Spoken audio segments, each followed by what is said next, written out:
പ്രാർത്ഥിക്കുന്നവനെ ജയിപ്പിക്കുന്നൊരു ദൈവമുണ്ട്. പ്രാർത്ഥിക്കുന്നവനെങ്ങും ലജ്ജിച്ചു പോകാൻ ഇടവരുത്താത്തൊരു ദൈവമുണ്ട്. പ്രാർത്ഥിക്കുന്നവനൊരു പരാജയമാകാൻ അനുവദിക്കാത്തൊരു ദൈവമുണ്ട്. പ്രാർത്ഥനയിൽ ആരംഭിച്ച യേശുക്രിസ്തു, പ്രാർത്ഥനയിൽ പ്രവർത്തിച്ച യേശുക്രിസ്തു, പ്രാർത്ഥനയിൽ വ്യഥകളെ വേദനകളെ നേരിട്ട യേശുക്രിസ്തു, ആത്മാവിനെ പ്രാർത്ഥനയിൽ പിതാവിൻ്റെ തൃക്കരങ്ങളിൽ ഏൽപ്പിച്ച യേശുക്രിസ്തു, യഹൂദന്മാർ കരുതി, പ്രമാണികൾ കരുതി അവൻ അവസാനിച്ചെന്ന്. പ്രാർത്ഥിച്ചവനെ കല്ലറകൾ കൊതുക്കാൻ കഴിഞ്ഞില്ല.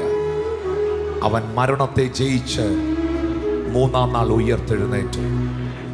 ഇന്നും തൻ്റെ നാമത്തിൽ അപേക്ഷിക്കുന്നവർക്ക് വേണ്ടി അവൻ അത്ഭുതങ്ങളെ ചെയ്യുന്നു, അവൻ പ്രവർത്തിക്കുന്നു.